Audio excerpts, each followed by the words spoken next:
Erev Tov Chabrim, I'm Stephen Ben-Nun. You're watching Israeli News Live. The Vatican has its its stranglehold on Israel and is proving that they definitely have control of the state of Israel in one of the latest articles on Israel National News. And I want to share this with you. This article is entitled, Israel Police Quiz Jewish Extremists Who Defends Torching Churches.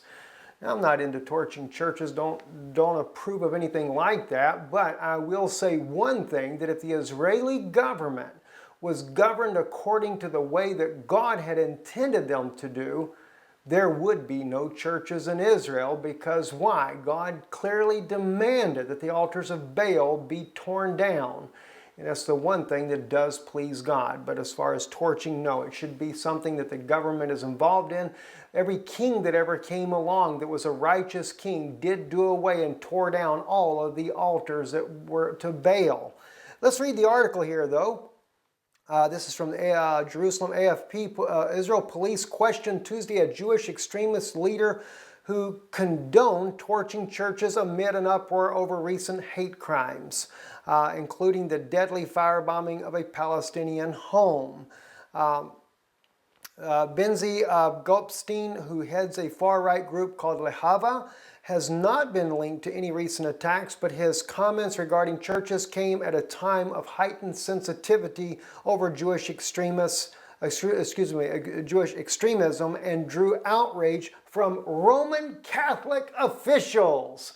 Well, guess what? If they can take and throw the Orthodox Jews out of the tomb of David and hold a Catholic Mass illegal as it can possibly get, then they're controlling Jerusalem. I promise you that. It is not the Israeli government. In fact, they control the Israeli government and the Israeli police. Clearly seen. In fact, you're going to find out in this article, it was the Vatican's pressure that caused the arrest of this man. As you can see, he is in handcuffs.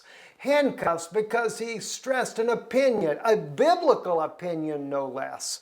Like I said, not burning, I don't agree with that, but I do agree that if the government of Israel was truly controlled by the God of Israel, there would be no churches in Israel, period. That is something that, well, let me say this here. A true church would be different. But believe me, all the Catholic churches and many of the other ones that are there that do idol worship and bow to Baal and everything else, these are not true churches.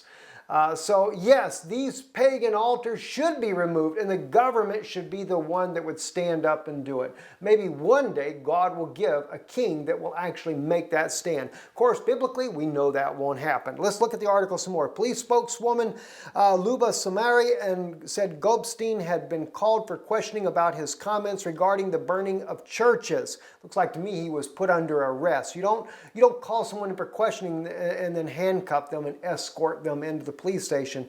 He was later allowed to go free, she added. During a debate with religious students last week, Gopstein defended the idea of burning churches, invoking a medieval Jewish commandment to destroy places of idol worship, according to widely broadcast recording of the event. And if he's stating something that God commanded, it's not medieval.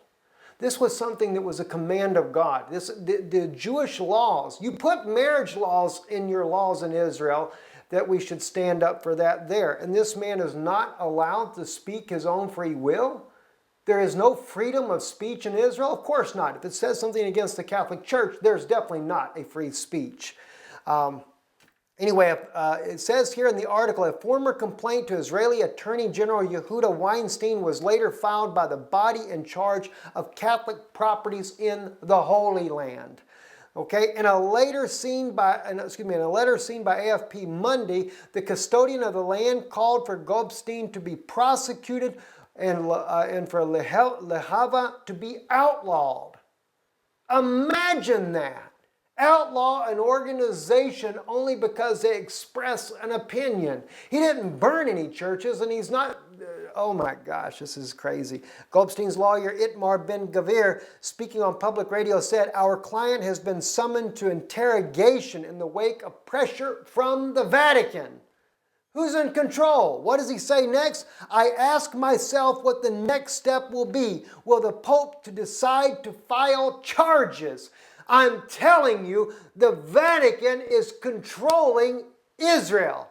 Complete control. They, without any referendum, they take over Mount Zion, throw the Jews out of the the tomb of David, hold their communion service not just in the upper room where Pope Francis held his communion service, but then throw the Jews out and hold a communion service in the tomb of David. Why did they do it? Because they know that the Holy of Holies was near to this place. There's some evidence that suggests that. I can't say for sure, but I have seen, and according to one Jewish scholar from the Dead Sea Scrolls, Mount Zion is believed to be where the Holy of Holies once stood. This is why the Vatican wants control of, not just there, they want control of everything in Jerusalem.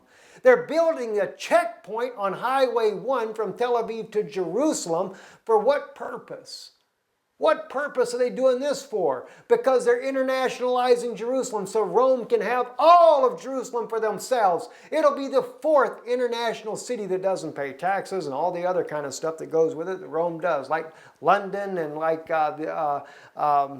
in the United States there, Washington, D.C., all these places that are exempt from their laws and everything. No wonder why there's so many pedophile priests and can get away with practically anything there is in the world. Unbelievable.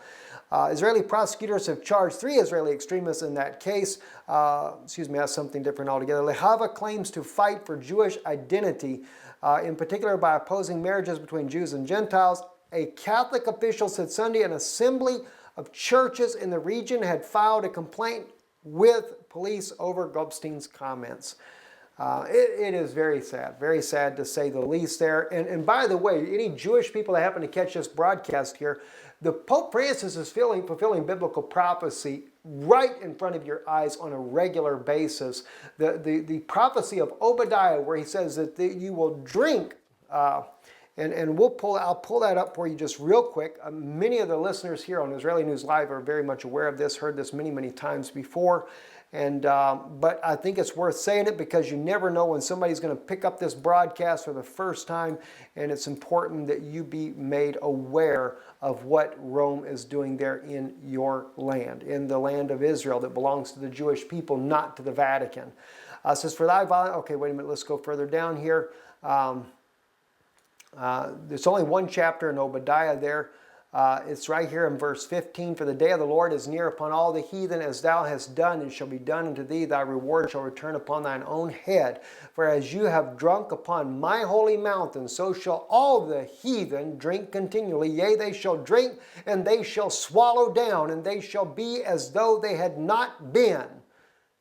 That's right. Do you know the drunk upon my holy mountain is masculine plural in the Hebrew language, which means it was men only, and that's exactly what happened on Easter Sunday. When they did their Passover service there, their mass in 2014, it was men only. It was the Pope Francis, his delegation there, fulfilling this prophecy right here that Obadiah speaks about. And when it says, and shall all the heathen drink continually, yea, they shall drink, and they shall swallow down. That was fulfilled the following week when they threw the Jews out of the tomb of David, and it was a mixed multitude that came in there and held their communion services. They've continued to do this in the upper room as well. They were showing the Jews, we control Israel, and Israel needs to wake up. And now you have an article here on Israel National News where even the attorney says, what is it going to be? The Pope himself will file charges next? Let me tell you something. They arrested the man because the Vatican has that kind of authority over Israel. And we have got to wake up. Anyway, one more important article I want to bring to your attention. I know there's all kinds of things going on all over the world, and it's very important that we address a lot of the things here, but another alarming news that has came out today. This is on the Moscow Times. Says the Orthodox Church calls for alternative financial system in Russia. This is the Orthodox It's basically a Catholic church, but it's the Orthodox, Russian Orthodox, which is a form of the Catholic. They have tight relationships with the Vatican.